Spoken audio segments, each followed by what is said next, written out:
Muy buenos días a todos y todas. Mi nombre es Matías Irarrázaval, asesor regional de salud mental y uso de sustancias de la OPS OMS, y me complace darles la más cordial bienvenida a este importante webinario titulado Priorización de las enfermedades neurológicas en la salud pública en las Américas, un enfoque desde el IGAP. Agradecemos enormemente la participación e interés en este tema crucial para la We salud en have nuestra región.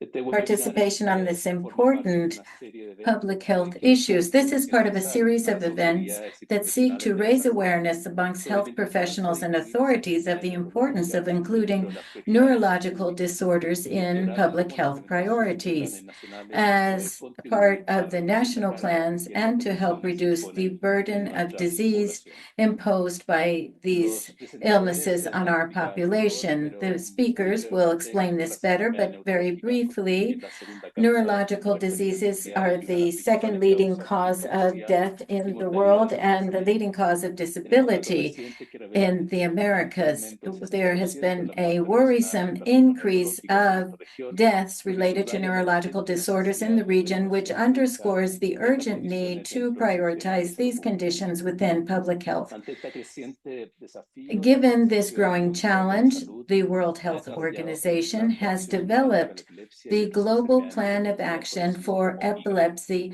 Este marco and estratégico busca guiar los esfuerzos de los países uh, para fortalecer su respuesta on a las epilepsy, enfermedades neurológicas and y it mejorar la seeks to calidad de focus vida on de las neurological personas diseases to afectadas. improve the A daily través de life este of those webinario infected. vamos a Through this analizar webinar, we la are going to implementación de analyze planes how nacionales the alineados con el IGAP implementation of que national pueden plans catalizar aligned with acciones IGAP can intersectoriales y catalyze optimizar el uso de intersectoral recursos y en action última and instancia reducir optimize la carga resources and sanitaria, social ultimately y reduce económica de the estas health condiciones and en nuestra social and región. economic burden of these Antes de diseases in darle our el region. espacio a los Before I ponentes, give the floor to quisiera our recordarles speakers, que I wish to tenemos remind you that interpretación we do have y en ese simultaneous sentido hay un interpretation, canal en inglés and y we otro en have it español into donde English pueden and into hacer clic Spanish. al icono You can de click interpretación on que the debe estar abajo de interpretation su pantalla. icon, which should be at Clic the en esta bottom of your forma Zoom de globo screen. terráqueo It's shaped y ahí like pueden a elegir globe, entonces el and idioma there you can select the que language ustedes in prefieran. which you would like to listen to the webinar. Just to let you know that Estás there en are el canal que no translations es. in both channels in Spanish Ah, and English. para avisarles que hay dos canales en So you español can y click inglés. on the icon in the part below Allí pueden ver en la of parte the screen. inferior You de can select the preferred language, English or Spanish. Quisiera revisar si que los I would canales de just like to interpretación check to son los make sure adecuados. that the Si alguien me puede simultaneous confirmar, por interpretation favor. channels are working properly. Could someone please So, verify this? English is, yeah, they're like right now fine. Yeah, we had like a technical issue, but now it's fixed. So English is English, Spanish is Spanish. En los canales en inglés y en Yes, the español ya channels están in bien. English and Entonces, Spanish si are now ustedes working quieren oírlo en properly. inglés, So if you would like to adelante. listen in Si quieren English, you oírlo can en do español, so by el clicking on canal the en English español. channel. If you wish to Tuvimos un listen in pequeño Spanish, you can inconveniente, find this pero on está bien. the Spanish channel. We had a little technical Muchas gracias, glitch, but it's Natalia, y al working equipo properly now. de apoyo. Thank you very much, Natalia, and Entonces, support ya podemos team. pasar a la So now we can presentación move de los on ponentes to para abordar the este importante tema. introductions of our Nos acompañan hoy speakers. destacados We expertos have internacionales. distinguished Permítanme international presentarlos. experts with Nuestro us primer today. ponente Allow me to es la doctora introduce Tarun them to Dua, you. For jefe our de la Unidad first de Salud speaker Cerebral de la is Organización Tarun Mundial de la Dua Salud. from La the doctora World Dua Health nos Organization. Dr. introducirá el Dua Plan de will Acción Global para introduce Epilepsia y otras enfermedades the neurológicas, compartiendo sus sectoral objetivos, global plan of pilares action on estratégicos y visión epilepsy, para su amongst other implementación a nivel strategic global. pillars, and how it My is pleasure to implemented introduce globally. Dr. Tarundua, Head of the Brain Health Unit at the World Health Organization. Welcome, Dr. Dua. The virtual floor is yours. Thank you very much, Matthias. And I will be giving the presentation in English. I'm just wondering whether somebody else will be sharing my slides or I share my own screen.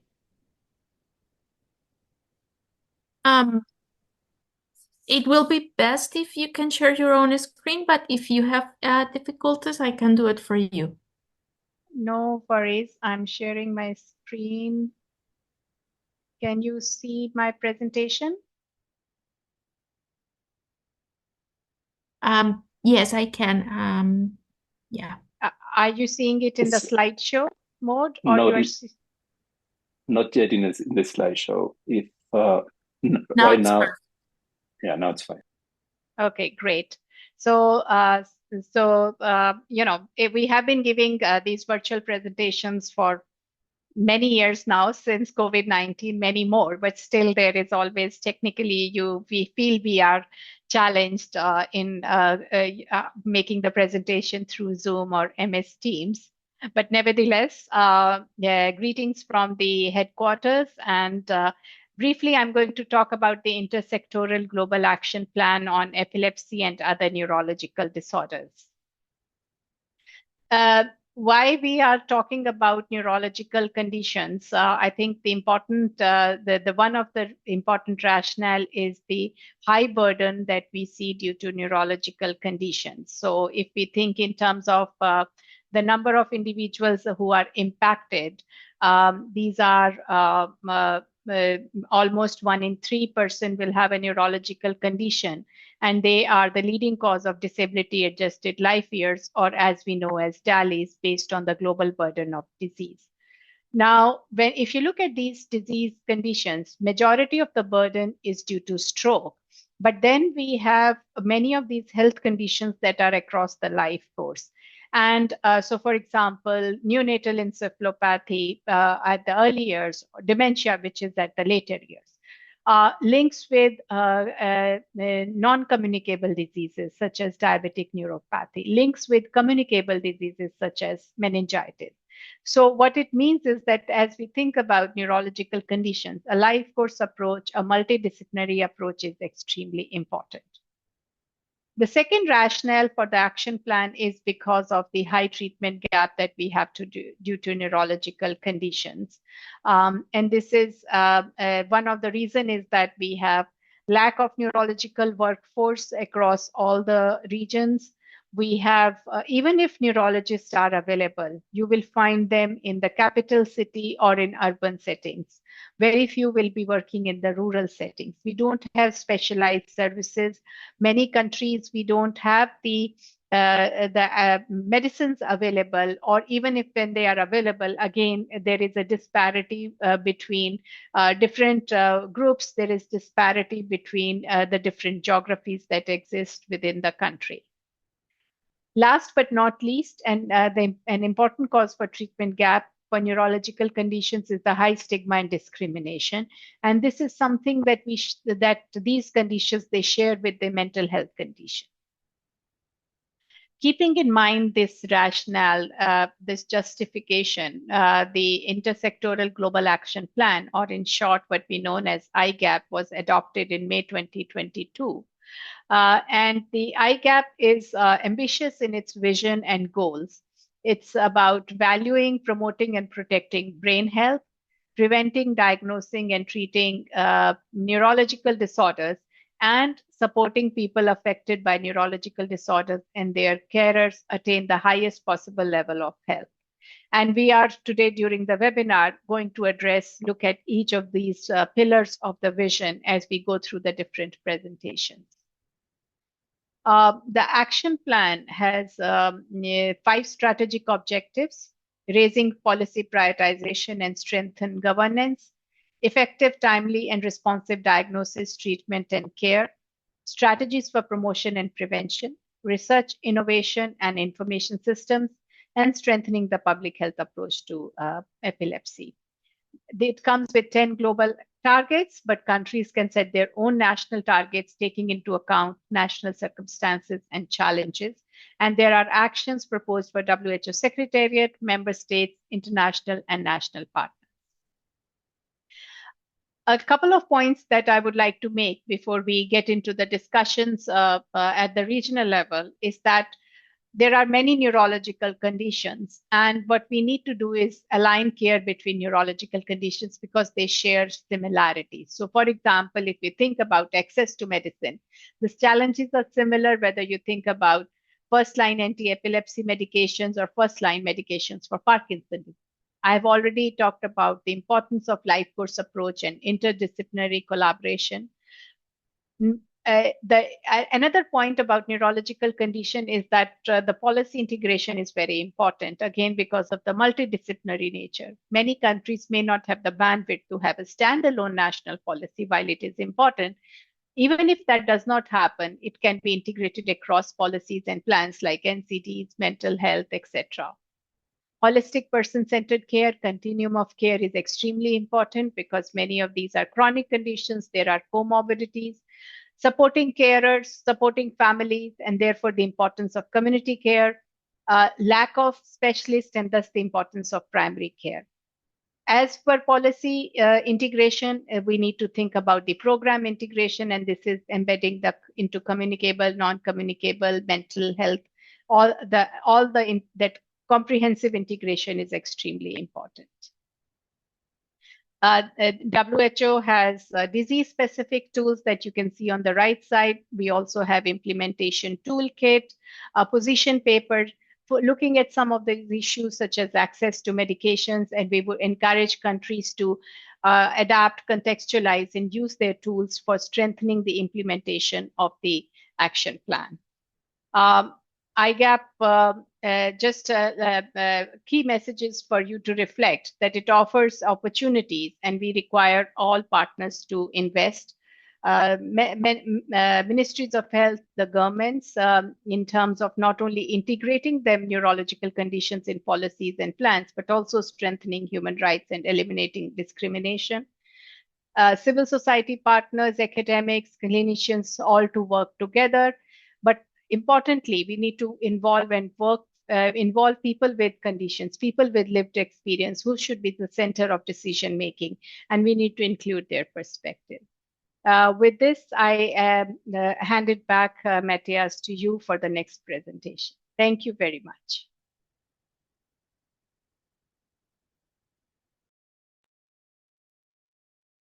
Thank you very much, Dr. Dua, for the presentation. Muchas gracias por la presentación. Thank you very much for that presentation, Dr. Dua. I am certain that there are many questions after that excellent presentation and the next ones. We encourage you to write your questions in the chat so that we can have a more organized Q&A session at the end of the webinar. Excellent presentation, Dr. Dua. That marks a milestone in the global response to neurological disorders, and it shows very clearly the need to unite efforts in what this global roadmap, and also in terms of the impact on health systems and the well-being of populations. We will now hear from Francisco Varela, who is going to focus on the analysis of the global burden of neurological disorders. Dr. Varela, we are eager to hear you.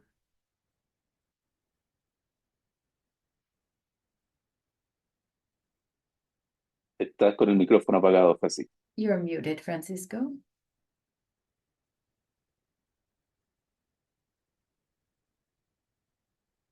Muchas gracias, Matías. Thank you very much. Matías, please confirm that you can see my screen. Yes, we are seeing it in presentation mode.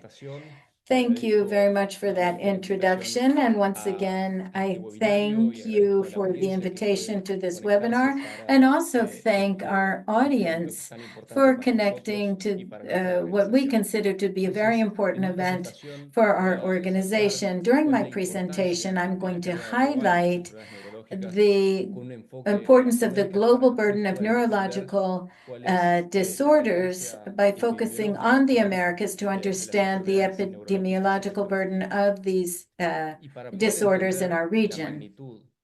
In order to understand the magnitude of neurological disorders in our region, in 2019, 90% of deaths in the Americas were caused by non-communicable diseases and external causes, and neurological disorders were the leading cause of disability and second leading cause of death globally.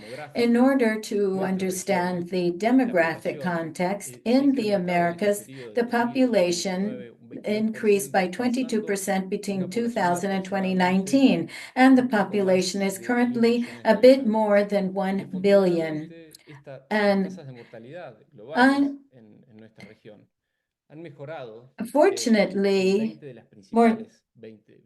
mortality rates improved in 20 out of the 29 leading causes of disease, contributing to an increasing life expectancy in the region, and this reflects progress in the area of healthcare. And here you can see this graph of what I just talked about, how in 2000 to 2019, life expectancy and health-adjusted life expectancy grew, and you can see how it's begun to flatten out a bit, the curve has. It's steeper in other regions, and if you look at all of the regions of the world overall, it has had a steeper incline during that period. This absolute change in mortality rates is related to what we were talking about, improvements in mortality of the leading causes of death. However, we've also begun to see how in the bottom of this graph, we can see how the curve is going in another direction, and these have now become leading causes such as epilepsy, Parkinson, and dementias. We see that there is an increase in morbidity and mortality for these diseases, and this can explain the flattening of the curve to explain the slowdown in the increasing life expectancy in recent years, not only globally, but also in the region of the Americas. In terms of mental health and neurological disorders determinants, we see that mental disorders and substance abuse and neurological conditions in the Americas increased from 235,000 in the year 2000 to 655,000 in 2019, which marks a 179% increase, very worrisome. Between 2000 and 2019, mental and neurological disorders were the only set of conditions that reported increases in mortality and disability rates, and the mortality rates for neurological conditions increased by 60%. And dailies or disability-adjusted life years also went up significantly at some 60% out of the total of neurological diseases for the increase in mortality and 15% in terms of disability-adjusted life years. And the main driver of this is Alzheimer's and dementias. So there is a relationship between the increase in life expectancy and the increased prevalence of this subgroup of diseases. So the aging of the population is pushing a significant increase in the demand for medical care, and the rate of dependency of older peoples is tripling with a view to 2050. So the main actor in this new epidemiological game, or rather this new change, this new situation in epidemiological situations during our day are these factors. Alzheimer's and other dementias are responsible for 73% of these neurological deaths. And we also have, it has reached its highest rates in North America. So what are the actions that the Pan American Health Organization is taking in view of this problem? This year, several activities and campaigns were launched. This includes Time to Act on Dementia, which was done together with NDI and Brain Diseases International. It's a campaign to reduce stigma and improve public understanding of dementia and to also prioritize dementia in public health agendas. Another example is the initiative that has been done together with the IB International Bureau for Epilepsy, which developed the Epilepsy Toolkit, whose purpose was to help civil society organizations advocate for better access to care, reduce stigma, and increase awareness about epilepsy. This is a strategy that is also very much aligned with the Intersectoral Global Action Plan on Epilepsy, or IGAP. And we should also point out, and as was mentioned previously by Dr. Dua, that as regards epilepsy, there are different kinds of problems, including the fact that 50% of people with epilepsy in Latin America and the Caribbean do not receive the treatment that they need because of a lack of services and resources. And this problem urges us to respond. Another project that has been done on a sub-regional basis was done on the island of St. Lucia, and which a day is devoted to focusing on IGAP and its implementation in our region. In terms of policies and strategies in the region, unfortunately, a majority of the countries in the region do not have well-established neurological health policies, and less than 25% of countries have a budget exclusively devoted to neurological disorders. This makes it tremendously difficult to have an adequate response within the health systems. Also, for this reason, PAHO is supporting public health strategies and policies through various documents, such as this one, the Strategy and Plan of Action on Epilepsy, and the same for dementia in older persons.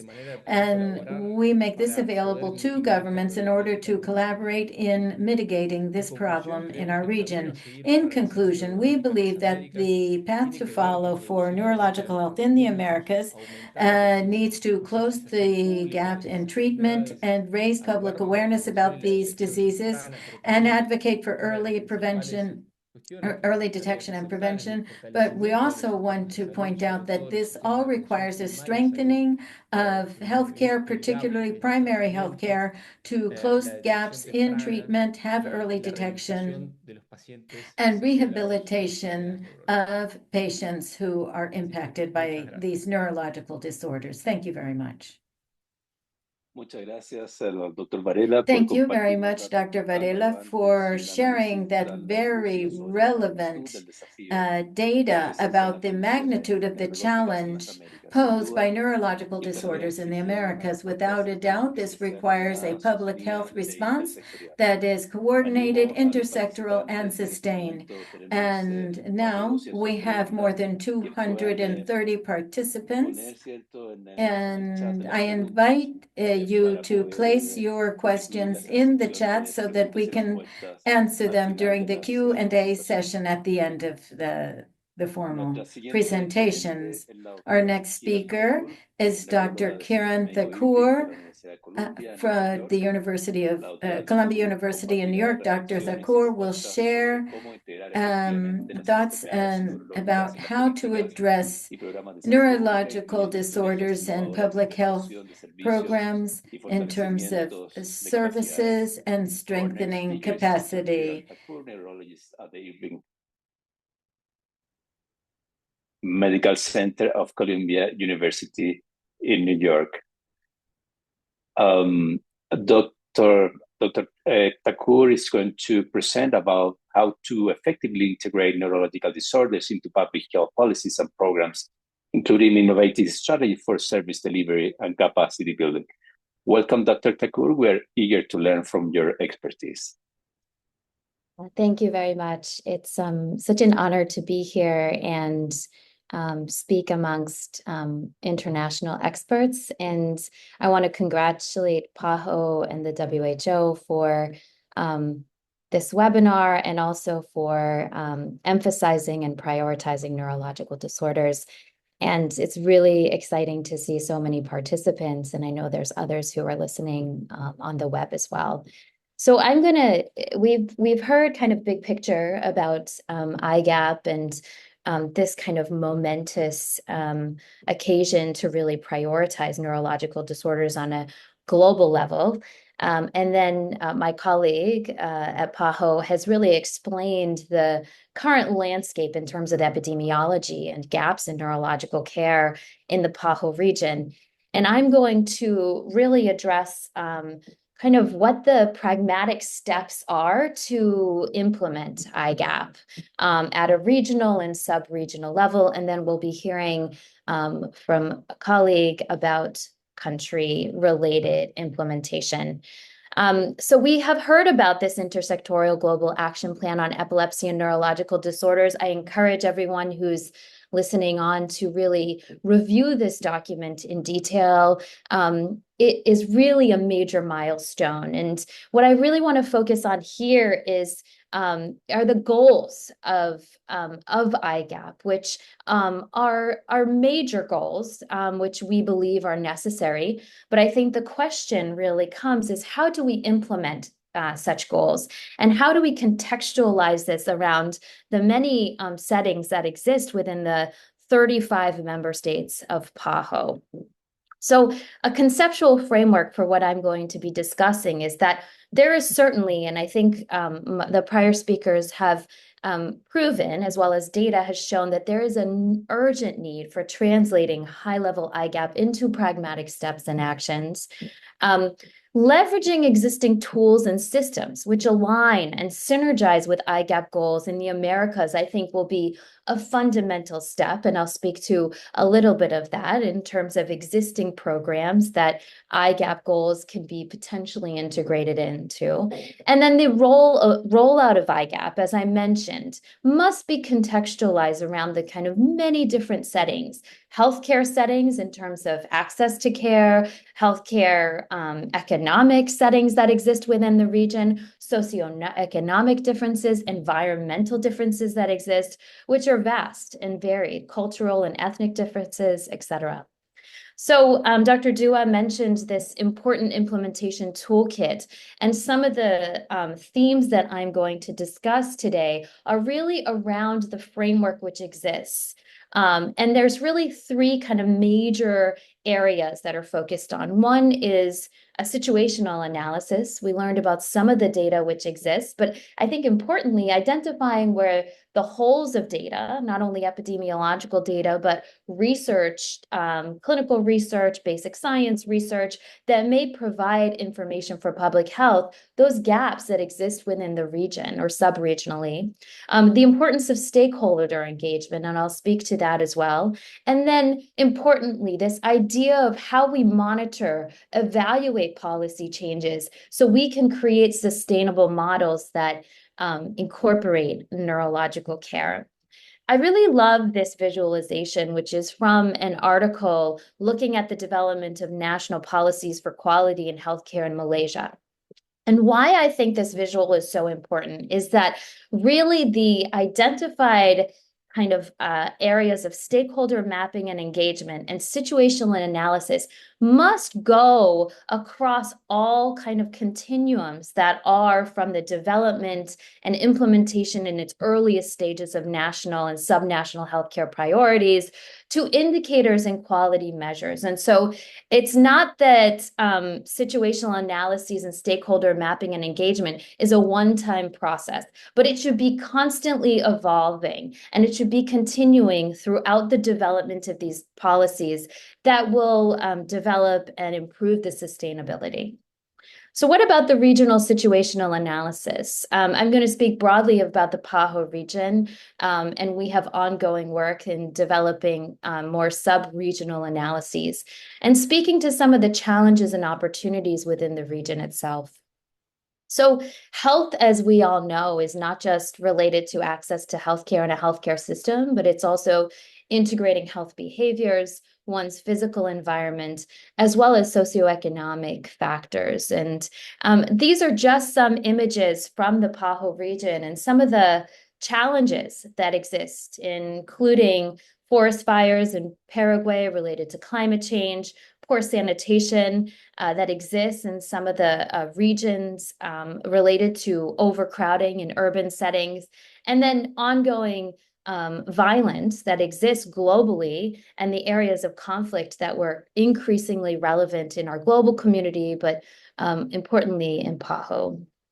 So in terms of how we leverage IGAP, I think we have to understand the context of each region and what some of the challenges are that exist. So one of those major challenges is the amount of conflict that's existing. I think that's increasingly on our radar as a global community. Importantly, I think we must recognize that 40%, 4 of the 10 countries that are at the most extreme levels of conflict are in fact in the Americas, while there's other very stable environments from a kind of conflict lens that exist within the region. And so when we're thinking about incorporating IGAP, we're going to think about it very differently across these settings where we know there's an extreme amount of geopolitical instability versus those regions in which there's more stabilization. The regional impact, I think, of climate change really cannot be understated. And I think this is really a fundamental component of how we implement IGAP. And one may think, well, neurological disorders aren't really connected with global health, but we are recognizing that the conditions that are flagged in IGAP, both communicable and non-communicable diseases, things like cerebrovascular disease, epilepsy, dementia, meningitis, all are related to impacts of the environment. And so the region has a huge amount of variability in terms of the environment and the environmental changes. And we must understand that as we develop this IGAP strategy for implementation. An example of kind of what environment can do to one's health, as many of you know, is the dengue outbreaks. And I think this is a really important example of just what we are seeing and going to continue to see regionally with vector-borne diseases, but also other conditions, including neurological conditions. So as you can see here, if we are dealing with major outbreaks as we've done in 2024, where there were over 11 million dengue cases in the region, it's going to be hard for us to justify to a healthcare setting that they really need to prioritize epilepsy when they're dealing with an outbreak situation. So we have to work in parallel with healthcare systems to understand how we can integrate, synergize, and that controlling things like outbreaks are really fundamentally important for care, neurological care across the lifespan. As Francisco mentioned, there's been a huge amount of change in population growth within the region, some of the highest population growth globally. And so we heard about this data. This is just a visualization to show regionally how much population has changed in the last 2 to 3 decades. And so 99%, there's only one country in the Paho region that has actually had a decrease in population size. That's really so substantially dramatic. And so what we're seeing here and why this is related to neurological disorders is we see shifts. We see shifts from rural to urban. We see more interactions between animal and environmental populations and rural indigenous communities that will affect neurological disease as we move forward. Francisco also mentioned the growth in aging populations. By 2050, this older cohort, over 60 years, will represent 1/4 of the total population in the Paho region. I think that's a dramatic figure that we need to consider as we think about not only the neurological diseases, including dementia, cerebrovascular disease that we consider under the umbrella of ICAP, but also the aging population in terms of elder care support services. How are we going to provide healthcare infrastructure for this growing population and support? How are we going to do simple things that are really major burdens of morbidity and mortality, such as fall reduction in our population. So these are things to consider as we move forward and try to integrate into country and regional resources. Another major driver of morbidity and mortality regionally is road traffic injuries. And although we know how to prevent these conditions, the number of laws and legislation that occurs or is existing in the region is really suboptimal. And so if you look at the figures of road traffic injuries, they're the second leading cause of death among young adults, 15 to 29 years old. It's a striking number. And then you can see here in the images, so in the red, in the left-hand side, there's actually no speed law or speed limit on urban roads. In the middle figure, there's no speed laws as well in the same regions. And then you can see here that there's actually no enforcement of helmet use or use of seatbelts in those countries. So I'm a neuroinfectious diseases expert, and I always like to emphasize, as Dr. Dua and others have done, the connection that occurs between communicable disease and non-communicable disease. So we often think of those very separately when we think about policy development, but they are so intimately connected. And so if we think about the leading cause of epilepsy globally, that's preventable, we have the highest region of neurocysticercosis in Central and South America. It is a major burden, as you can see here in these images. We know that through sanitation, preventive strategies, that we can dramatically improve the rates of neurocysticercosis. And so looking at kind of the flow of how we can actually prevent disease and then the long-term non-communicable effects of such conditions is vitally important regionally. So as mentioned, the top 10 mortality rates really, I think, neurological disorders are a major component, and this is by gender, self-identified women and men from prior data. And this shows that cerebrovascular disease, dementia, accidents, as I mentioned, are all a component that we see of the top 10 causes of mortality. And we know that these will continue to shift and be of increasing prevalence given our population's changes that we have seen. So I'm going to speak now on some of the data that we have developed in the PAHO region. And this has involved a huge team, and I'm very thankful for all the work that they've done. The first step of what we've done is to really look at data that exists within the PAHO database on neurological disorders. And so we looked at and did a very thorough review of literature that exists through PAHO that are documents that evaluate neurological disorders. And so we looked at different types of documents. We looked at planning strategies, we looked at guidelines, we looked at data, we looked at education materials, and then we identified gaps. So what do these address and where are the gaps? Some of them was around timing. They're very old documents. Some were around whether they didn't really reflect access to care. There wasn't any evidence of research and data in the area. And I'm going to speak to two examples, although we looked at every single one of the neurological disorders that are mentioned in IGAP. So epilepsy, which is the strongest representation in terms of PAHO materials, included 23 documents.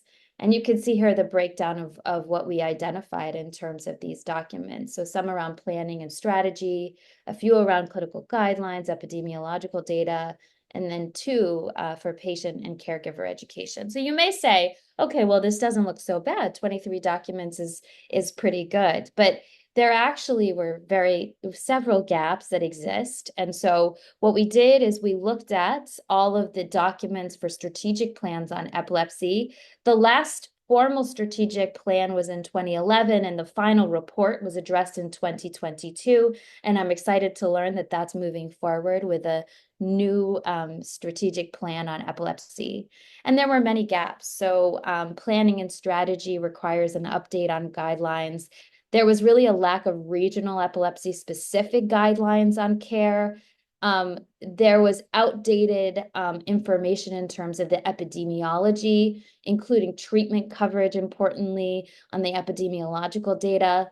there was a lack of education around stigma, and then identified access issues with barriers to medication.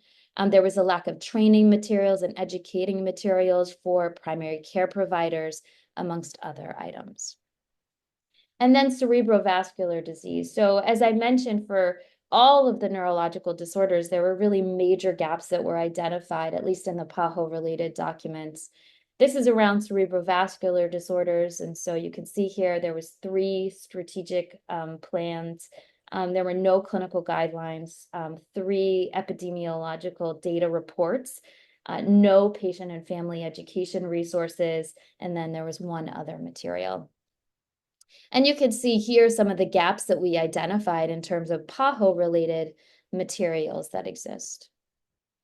But I think that what we can do with this information now is we can try to incorporate it into existing programs. And this is one example, which is the Special Initiative for Mental Health. And this is some of the examples of what has been done in Paraguay and Argentina, a major effort that has really reached a huge amount of milestones in the region.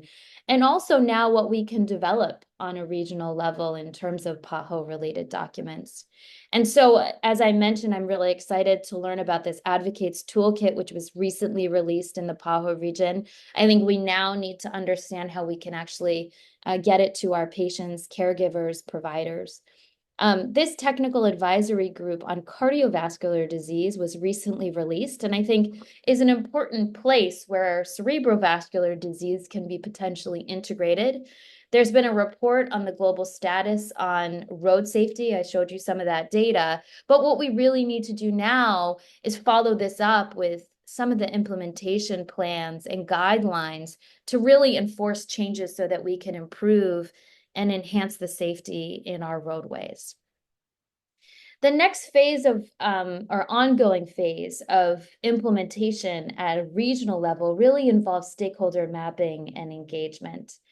And there are a few phases to this that are very fundamental and to occur early on in this process. So one is to identify stakeholders and develop a mapping that you can kind of see here as an example on the right of how the stakeholders interact with one another, where their priorities align, what type of decision-making they're involved in.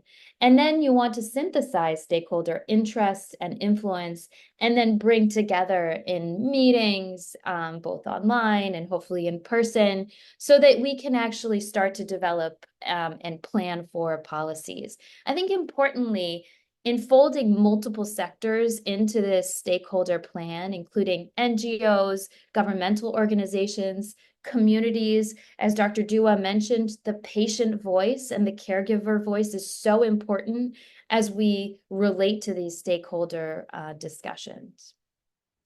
So this is taken from business models, but I think it's really fundamental for us to use this in healthcare settings because not everyone has the same priorities when you map out stakeholders. And so one of the things that we need to do regionally is really understand the level of interest and also the influence that stakeholders have in the given neurological diseases and also in IGAP, and then utilize and leverage those areas of interest and influence to really engage the stakeholders.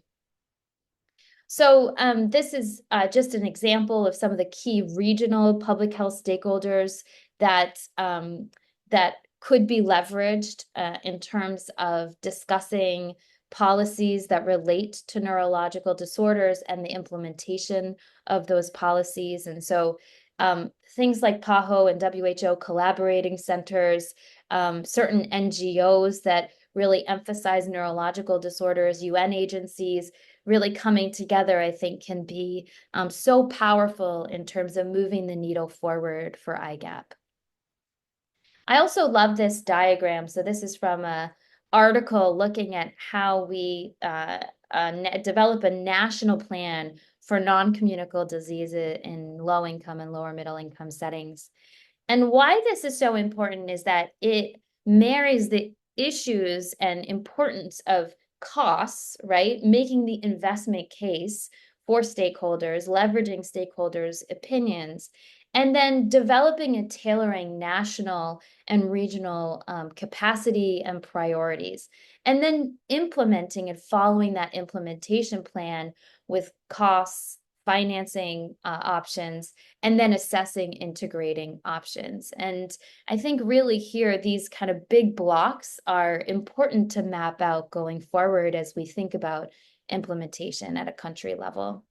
This is also from a cost-effective analysis paper in implementation science, and shows, I think, importantly, how cost effectiveness is not just, or cost efficacy is not just at a pre-implementation stage, but it needs to actually be evaluated, and most importantly, likely in a scale-up period as well as the sustainment period, because there's going to be modifications to any implementation strategy. And so one must really work with health economists to understand how we can develop these types of analyses as we move these guidelines forward. This is another model that I think really is helpful in terms of developing population-based policies and how we analyze and look at these econometric models so that we can effectively evaluate strategies for government, so that we can argue the case for prioritizing neurological disorders. And then monitoring and evaluation, I think, is so vitally important, as all of us know. This shows, I think, some of the major components, including outputs, outcomes, and the impact, and how we can do that through data collection, analysis and synthesis, and then communication. So using media and other resources so that we can report on the output and outcomes and impact of the IGAP priorities that we've been able to implement. So I think in conclusion and ways forward, we need to, I think, as a next step, really engage regional stakeholders and map key priorities for neurological disorders, recognizing that regionally there's a huge amount of diversity on in multiple areas. This situational analysis that we've done in the PAHO region, we need to do at a national and subnational level and identify key priorities and gaps that exist sub-regionally. We know that we need to develop and integrate neurological disorders into existing healthcare policies and strategies that already exist. I think that's something that we really need to think about and assess in real time. We need to strengthen our data collection and research systems and leverage existing systems that we could use, such as the polio surveillance system, which might be something that we could utilize for other neurological disorders. And then I think importantly, there's such a huge gap as we were reviewing the information on educational outreach and stigma reduction to not only healthcare providers, but also the public and individuals who have been affected by these conditions. And we need to work with media and other outlets, NGOs, to really improve awareness campaigns. I'd like to thank, there's many, many team members, some of which are visualized here, and I'd like to thank you for your time. Thank you.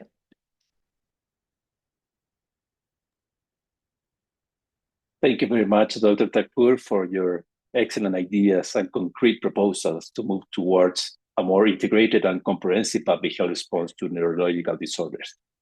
Without a doubt, your approaches provide us with a very valuable inputs for action. Y para cerrar este excelente panel de presentaciones, nos acompaña el doctor Alejandro de Marinis, director y past presidente de la Liga Chilena contra la Epilepsia. El doctor Marinis nos ilustrará con la experiencia de Chile en el desarrollo e implementación de un plan nacional para abordar las enfermedades neurológicas. Estamos con ganas por conocer las lecciones y buenas prácticas que este caso puede ofrecer a nuestra región. Doctor Marinis, el micrófono es suyo. Antes que nada, muchas gracias por esta invitación. Estoy muy contento de First poder of all, thank compartir you so con much for ustedes, your kind invitation. It is a y pleasure agradezco to tanto a las share this autoridades with you, and my sincere OPS y OMS la thanks oportunidad de to compartir PAHO nuestra and experiencia. WHO. En realidad, más que tratar de ser un ejemplo, More than an simplemente queremos example, we compartir want to lo que hemos share vivido. what we have lived No sé si están viendo through. mi pantalla en este I don't minuto. Me know parece que no. if you are seeing my screen. Un No, not segundito nada yet. más, por favor. Not Voy a yet. tener que, déjenme ver un segundo y estoy con ustedes. I'll be with you in a minute. Okay. Um, ah, mm.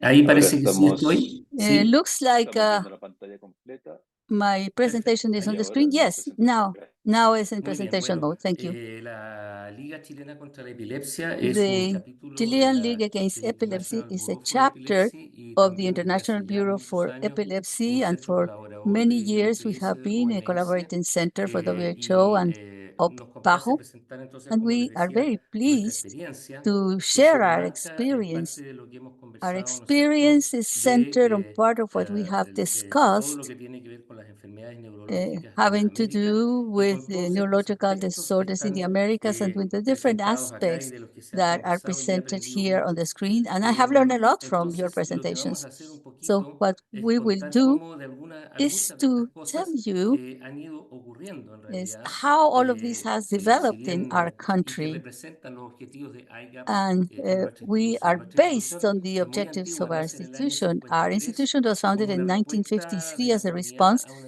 of the necesidad concreta de las community to a personas con specific epilepsia en need aquella for época, people una falta de affected by acceso a epilepsy.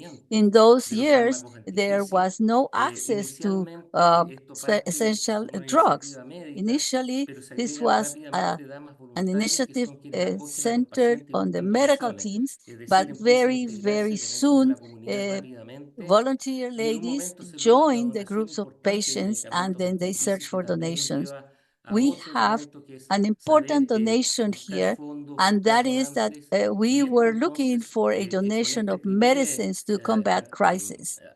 And so abastecimiento de fármacos medicines were antiepilépticos, given to se people hicieron dos with cosas. Por un epilepsy, lado, se people who entregaron did not gratuitamente have a las the personas con ability to mayores access necesidades, those pero también se le envió una medicines. parte a And personas que then sí tenían recursos, others, lo que permitió adquirir más another fármacos part of the y esto medicines como, ¿no es was cierto?, given en el to people cuento who could pay clásico fue some money creciendo hasta for que the en new este drugs. minuto hoy la So liga tiene today, farmacias y the league fármacos has anticrisis, ¿no es cierto?, a bajo pharmacies precio and que permiten drugs subsidiar to parcial o fight against totalmente los crisis fármacos a personas de bajos recursos. at a Y esto lo evalúa very un low departamento cost, oficial y especially también for hemos ido people desarrollando otros that servicios para las are personas low con income epilepsia y populations. estos otros And servicios, then y we eso quiero also have enfatizar, some han other nacido respondiendo services a las necesidades de las that personas have con epilepsia responded detectadas to en la the needs comunidad, of people más with que de un epilepsy plan. that have been Y affected with the entonces community. aparece, por So ejemplo, este Centro de we Desarrollo started Integral, ¿no es with cierto?, a que lo que new hace es Center prestar for como un servicio Comprehensive de Development, which is formación a called niños CEDEI. que And junto so con this tener center epilepsia tienen has problemas en el information, neurodesarrollo y la especially cognición. for Síntoma se llama children el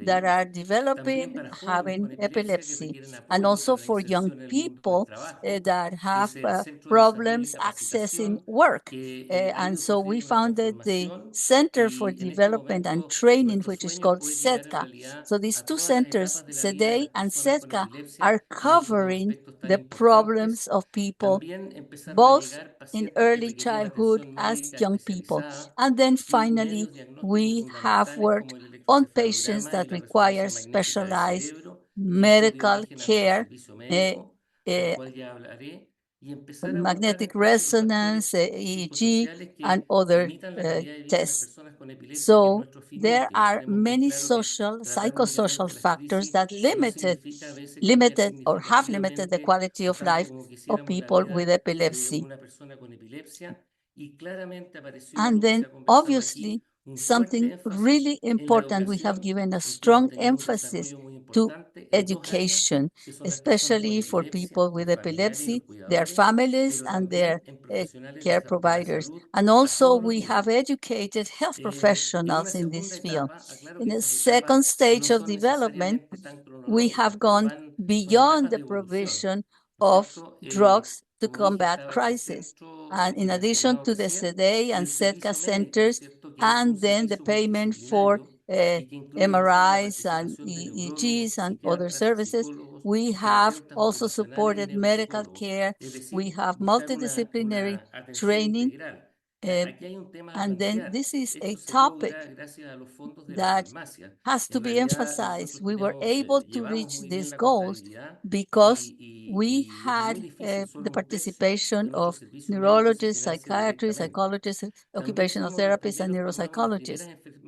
Also, we trained the first group of nurses specializing in epilepsy in the country, and they are key to our healthcare. And this was done in the field, and it is important to work with them to be able to work in primary healthcare.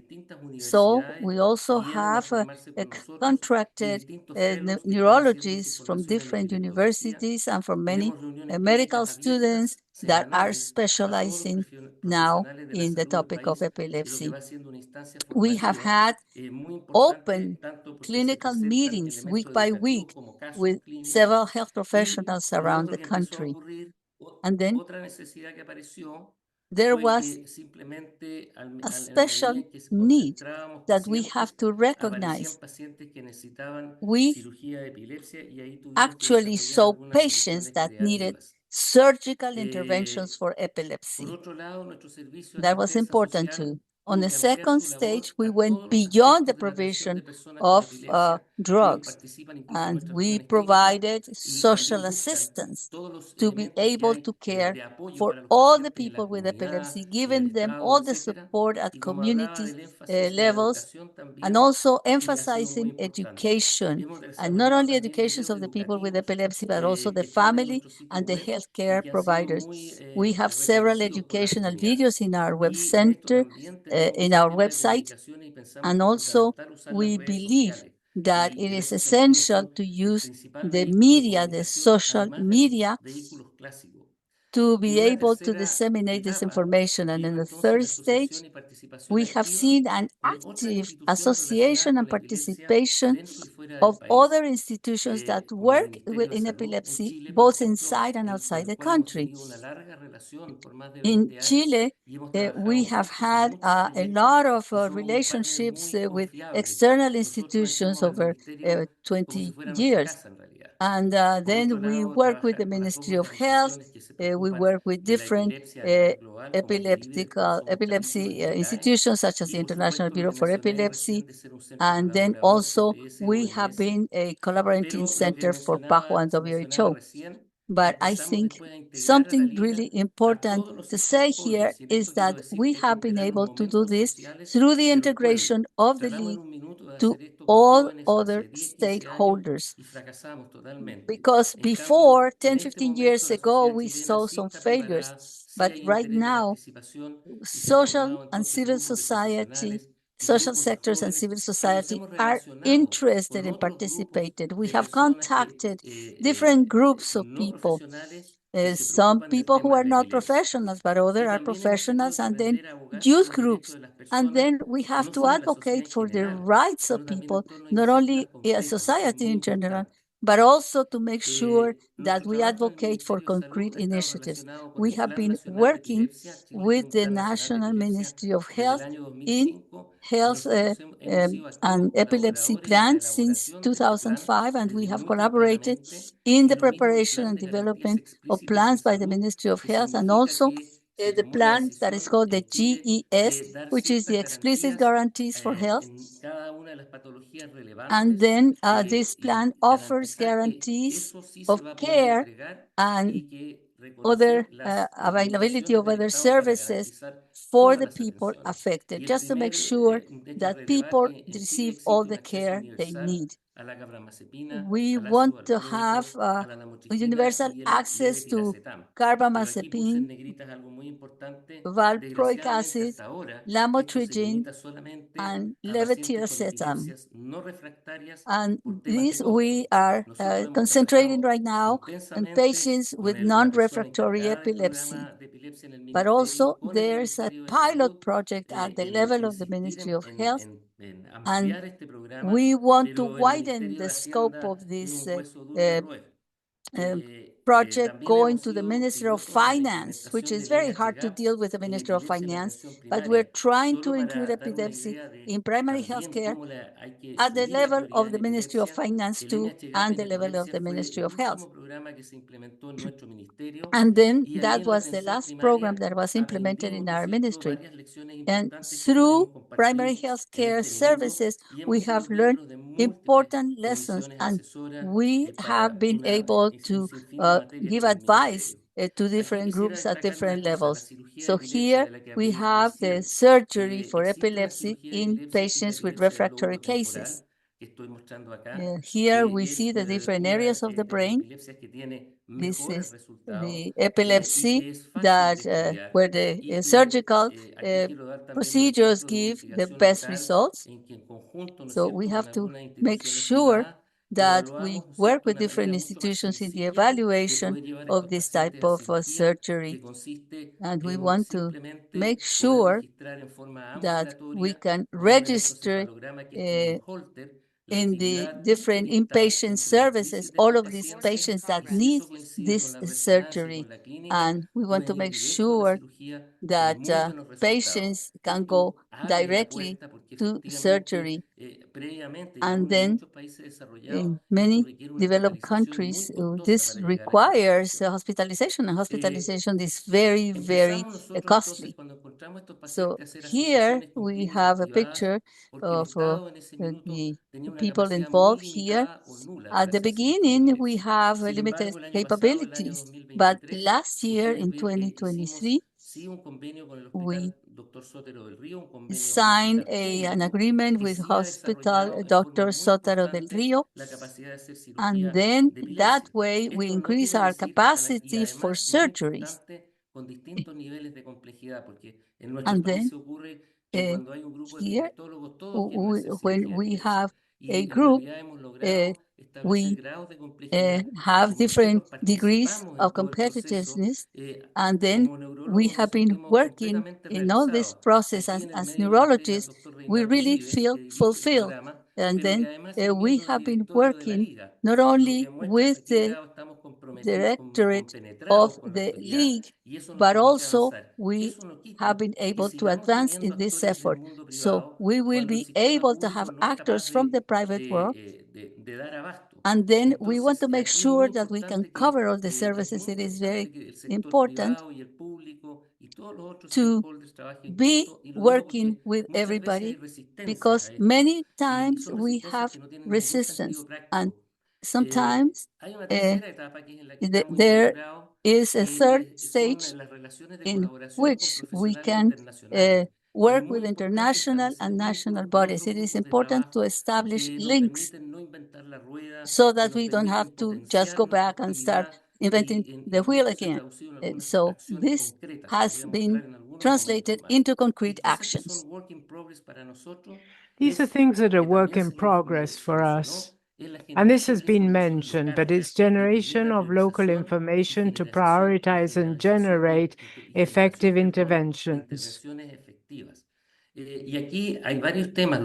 There are different topics here.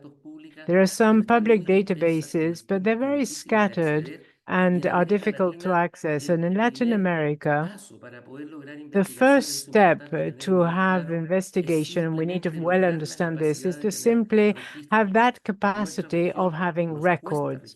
It's difficult in our region to have records. We lack experience in creating records, and often when we want to create databases, and this reflects a little bit our idiosyncrasy, we want to move from zero to full speed.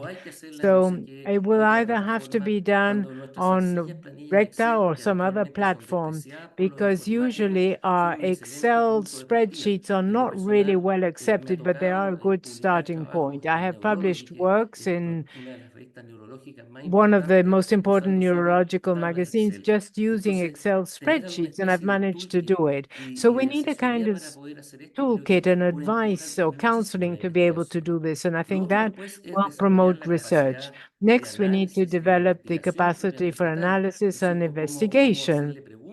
how to ask questions of the records, etc. And this also needs training. There are many clinicians with good ideas that don't know how to conduct research correctly and often are frustrated when they face a wall of requirements. Another very important thing, and this is, I think, everybody faces, is to have a more systematic approach that is evidence-based, focusing on effective interventions to manage psychosocial and stigma aspects associated with epilepsy. Stigma is one of the key factors for prevention in our environment. There are other factors that we've managed to overcome, but not this one. To avoid stigma in a recently diagnosed epileptic patient is a fundamental prevention factor that we don't see as being relevant very often. Some recent scientific publications show that in the world, not much progress has been made in having well-based documents that are well documented to avoid stigma, nor evidence that proves that it works. So there's a lot of work to be done here. And as this previous speaker pointed out, it's very important to adapt this to the realities of each country. I want to show an example of collaboration. We are the collaborating center, the regional one, for the URAP initiative. This is a major database that reflects and follows up pregnant women that have epilepsy and from the child also till the first year of age. In Latin America, there are only two centers that are operational. These are Chile and Argentina. And I do apologize to our Argentine colleagues, but we have registered more than them. And we have already been collecting data over the past 20 years. We have data from the entire country, as long as it's remitted to us. We have over 400 pregnancies, and this database delivers our partial results. The base has, in total, has gone beyond 30,000 pregnancies, and we have 10 publications focusing on this. I mention it because we're going to have a synergy now in our development plan as a collaborating center to begin integrating women from the public system. We are working with Dr. Reinaldo Uribe on this to cite all the Europe experience. We have spoken to Dr. Thierry Thompson, and they are happy to receive our data. This is an example showing how we can take advantage of our experience to gather information. And we're asking them, we have Dr. Samuel Vida, who's well known in epilepsy, to help us establish our information system so that we can begin to gather information on the 4,000 patients that come to our medical center. As to being a collaborating center, these were our first experiences. They date back a couple of years. And what I'm now showing you are the starting points looking into different projects. I'd like to remind you that this initiative is a long-standing one. There was a father, which was the epilepsy plan of action and strategy. We worked on this very actively. It was Dr. Carlos Acevedo. And today, the plan of action, we had an IGAP workshop in Chile in 2023 to launch the IGAP initiative in Latin America. There were many stakeholders. There was a semi-structured guidelines, and there are some IGAP objectives. We prepared a video to present this experience. We will be publishing it in a short time. And we want to move from defense to action now. For this, we held a meeting for the promotion of public policy in epilepsy. There was a workshop, and the objective was to implement a work plan such as launching the IGAP in Latin America, try to develop a replicable model to promote IGAP throughout the region. We want this to be a workshop that can be reproduced in other countries then, and identify the priorities for promotion and intervention for overall management of epilepsy, such as in Chile. As results, we reach conclusions as to how to promote public policies nationally and how to begin to align all stakeholders.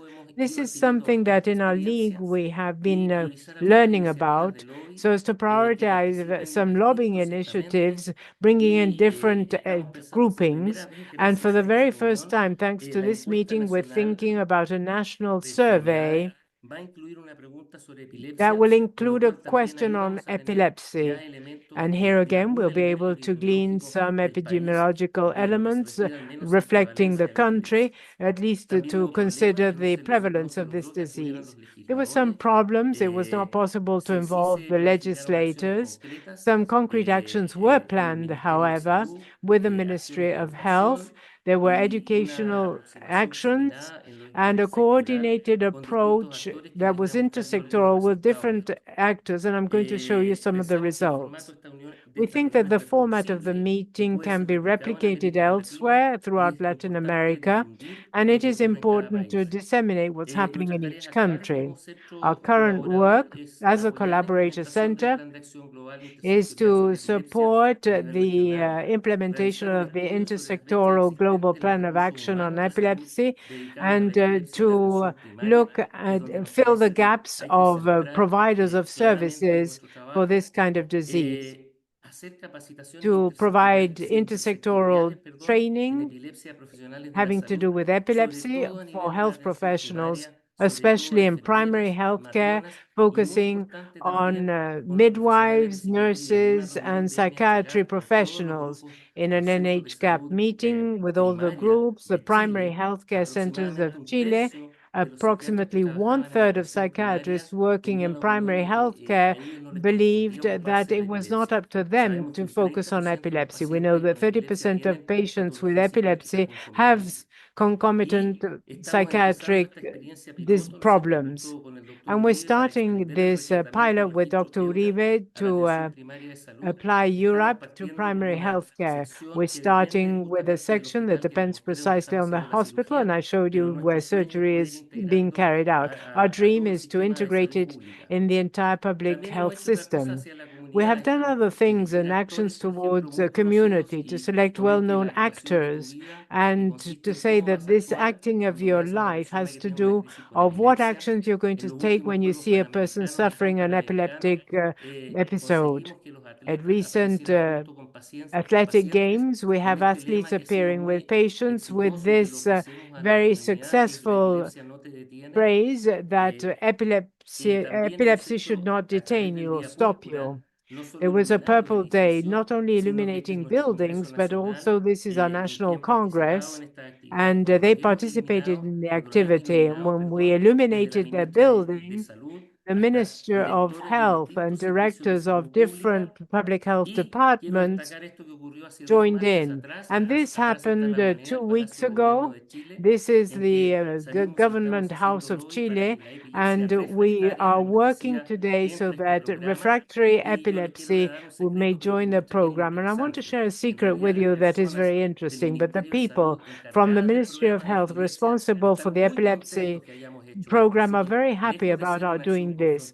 Rather this being a confrontation, quite on the contrary, we are providing them with elements, allowing them in the health system to lobby and fight to obtain these results. So that's what I wanted to share with you. Here we've got all our team, and I want to thank Dr. Reinaldo Uribe and Dr. Acevedo, who helped me prepare this presentation. Thank you very much, Dr. De Marnis, for sharing the Chilean experience with, and it really inspires us all. It's been carried out in Chile for many years, and this is proof that with political will, strategic planning, and multi-sectoral participation, it is possible to make important advances in response to neurological diseases from a public health approach. We're going to have some questions now. We're going to be answering some of the questions that that are in the chat, and we'll also be able to ask the speakers to answer some of the questions. So please let us see your videos so that we can begin with this Q&A session.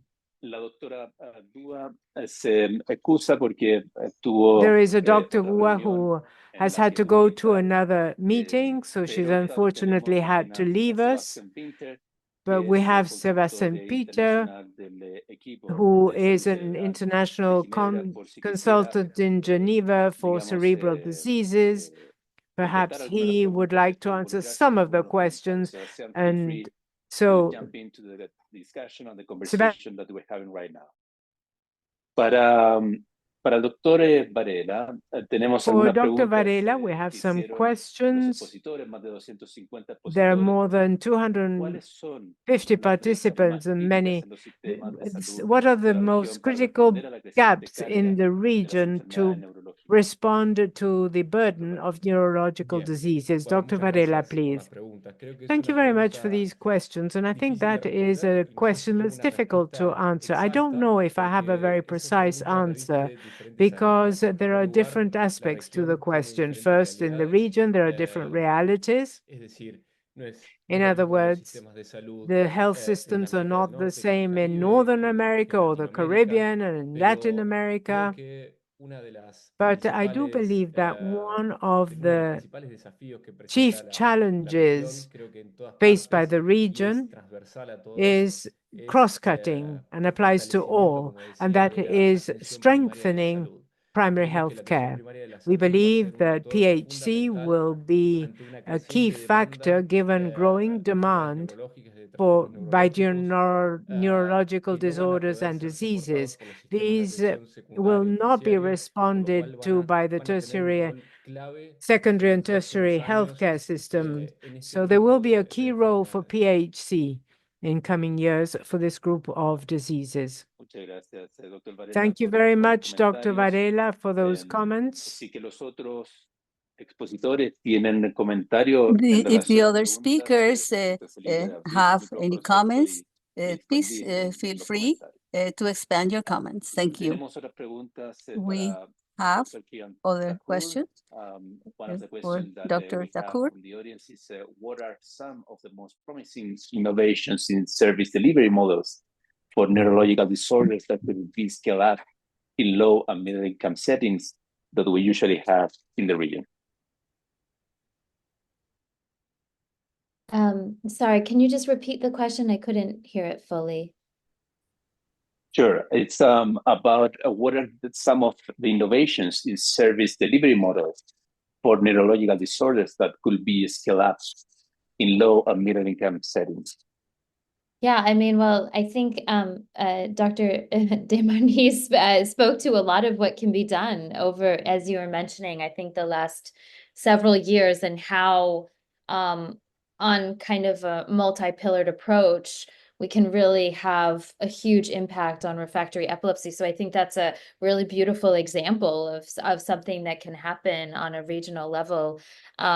There's also been, I made an example about neurocysticercosis and prevention strategies. There's been partnerships regionally where there's a high local burden of neurocysticercosis to work with individuals in veterinary health and animal health to reduce the secondary impact on humans to neurocysticercosis. So that's just an example of these kind of types of partnerships and policies that that I think can be developed in the region, which are so strong.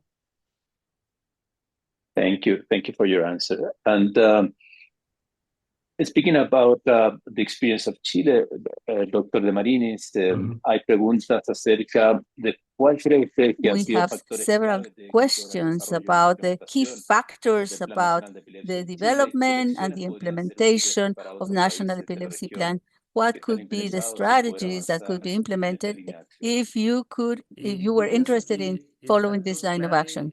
I para el believe plan the de key acción y factor para for the el plan of desarrollo de action muchas de and estas for the iniciativas development of these son las personas. initiatives O sea, yo creo que es muy is importante, centers más in allá de los people. planes There que is puedan estar this muy is bien diseñados, beyond the es plans that identificar may a be los champions well y a las personas que defined.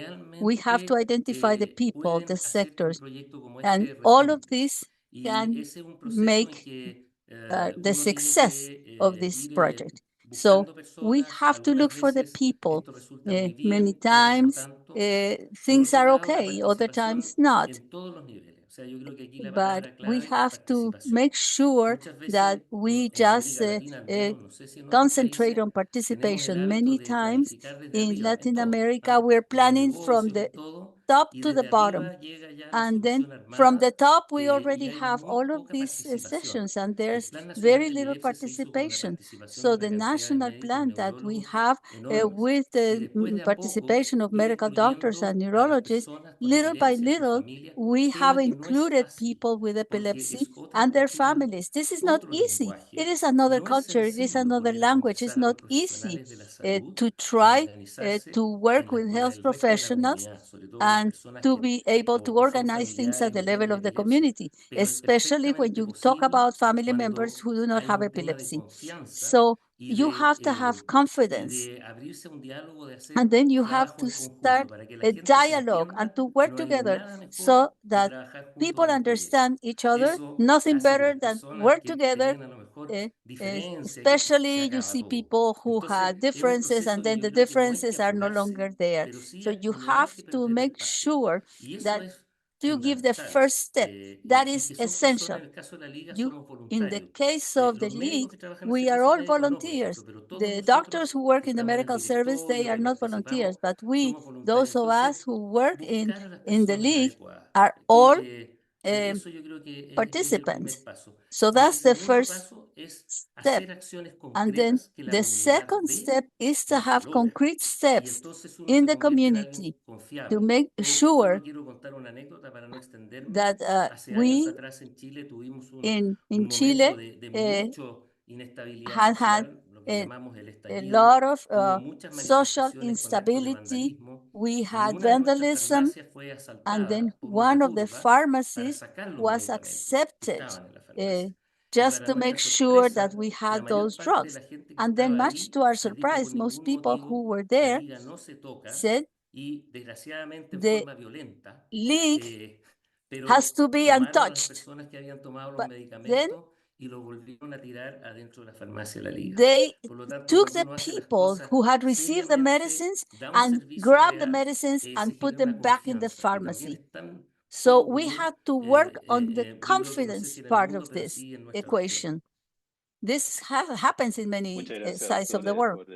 Thank you so much for your response. We have several other questions for Dr. Varela. Questions about the implications and risk associated to neurological disorders and the consumption of psychoactive substances. I think that this is a very important public health problem in the region, the consumption of psychoactive substances. Any comments regarding these specific points? Yes.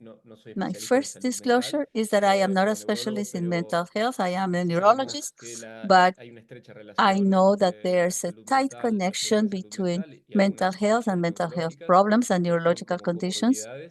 And then there are some comorbidities because a patient may have a mental health problem because that patient consumes substances, but perhaps Matthias or any other members of the panel who is an expert in mental health could better respond to this question. Thank you, Dr. Varela. That's a good start. Sebastian Winter. For this question. Thank you. Thanks so much, Matthias. Really appreciate it. And I should also disclose that I'm not a mental health specialist, but I was thinking of some of the activities that are currently ongoing at the level of the headquarters. And so I'm a consultant with the brain health unit at HQ. And there has been an effort to look at synergies and commonalities across what we call M&S conditions, so mental health, neurological, and substance use conditions. And one of the initiatives that you will be aware of, but I'm just sharing for the audience, is this M&S STAG advocacy group, which is a strategic technical advisory group of also civil society stakeholders that was formed. And they have just put out actually an operational framework for joint advocacy on M&S conditions. So looking exactly at at this point of where are the intersections and commonalities in people with these conditions, what are common care pathways, and how can we strategically leverage synergies to build capacity for these conditions, especially at primary healthcare level. I think another good example would be the IGAP module, where, of course, we are addressing programmatic implementation of these three different domains into primary healthcare settings. And I know that PAHO has been a front runner also in implementing it and training thousands of healthcare workers in MHGAP provision. And so this is something that we need to do more of, specifically, I think, when we think about kind of capacity building and the finite resources that we have. So actually, 2 weeks ago at the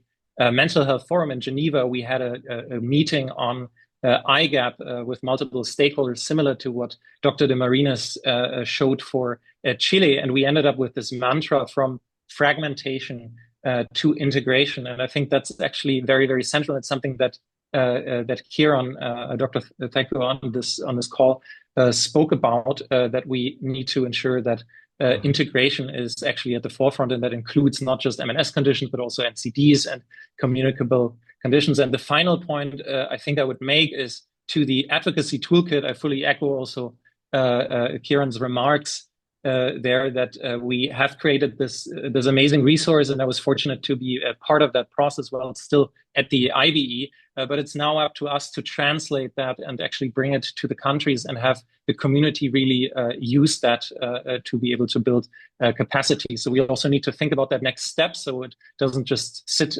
somewhere on a server, but it's actively being put to use, and that's what we're seeing in Chile and in other countries and regions. So it's very gratifying to see that a toolkit become alive.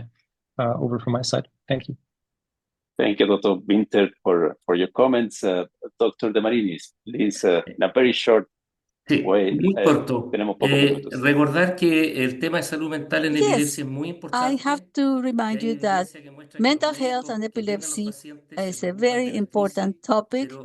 Many times, many doctors just take care of the crisis, but they never ask anything about mental health. And I think somehow or other, we need to include mental health when we see patients with crisis, just to make sure that people with epilepsy have proper care. Thank you so much. One question that I will just place for the entire panel. If you have any evidence about migration and the influence of migration in neurological health, especially stroke and any cardiovascular diseases that are leading to dementia and other neurological and mental health problems in migrant populations. Do you have any objectives or any points that are specifically targeting migrant populations, considering that this is a very important program in the region? It's open to the panel. Thank you. Dr. Thakur, please. Can you continue a little longer? I can get Judith back at 12:45. So I think in terms of this is a major important issue, and I want to thank the person who raised this. I think migrant health in the region is so fundamentally intertwined with neurological disorders, but also with other disorders as well. And so I think should be really a pillar of what we consider. You know, and I work in New York City, where there's a huge migrant population from Central and South America that we take care of with a variety of neurological conditions. I mean, I think that there's, certainly evidence that environmental stress, the stress of removing oneself from, potentially an area of instability to more instability in different ways also has healthcare effects. But I also think that importantly, there's questions around access to care, how migrants will access their medications, healthcare resources in the local setting, which is so fundamental to think about. And on a daily basis, we really have challenges with. So I think to Dr. D. Marnis's area of expertise, for instance, with epilepsy, we have a huge number of migrants who are coming into our local area that have no access to their anti-epileptic medications, and so come in and are in status epilepticus, for example. And so I think not only is it the risk with migration itself, but I think it's all the other consequences that occur as one population shifts to another setting, and how we will address that as a community, I think, is so fundamental for neurological care.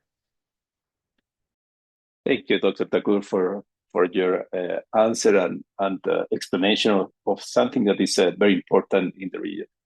Vamos llegando así al término de este We are webinario. reaching Quiero the end of reiterar this mi webinar. I'd like to agradecimiento a nuestro reiterate my distinguido panel thanks de expertos, to our Dr. distinguished Tarun Dua, panel of experts, Dr. Winter, Dr. Dr. Tarun Francisco Dua, Varela, Dr. Dr. Francisco Kiran Tur Varela, y Dr. Dr. Kiran Tur, Alejandro de Marinis, por Dr. la Alejandro de generosidad de Marinis, compartir sus and all conocimientos, the other experiencias, specialists, propuestas Dr. con Sebastian esta Winter, audiencia. and Ha sido everybody realmente un who share privilegio your y un gran knowledge with these aprendizaje audiences has poder been escucharles. a privilege, Agradecemos también al and we equipo have learned a técnico, lot. Also, Natalia, we'd al like to equipo de thank the comunicación, technical Saracha y a team, todos los que han Natalia, asistido Arancha, este and webinario, all pero everybody who has especialmente a la audiencia. participated, Esperemos especially esperamos que este the audience, encuentro and haya we hope cumplido el that this propósito meeting de destacar la has necesidad y la really oportunidad de underlined revisar las enfermedades the need neurológicas to dentro de la salud emphasize pública en las neurological Américas. diseases Creemos and que el marco the teórico conditions de la IGAP in y the la health of the evidencia Americas. compartida hoy nos So we permiten hope that the redoblar evidence we've los shared esfuerzos today y will lead posicionar las us to condiciones redoubling neurológicas en las agendas our nacionales de salud efforts y catalizar acciones que before puedan the orientar national a health abordajes institutions, and eficaces. to make sure we Los planes catalyze nacionales actions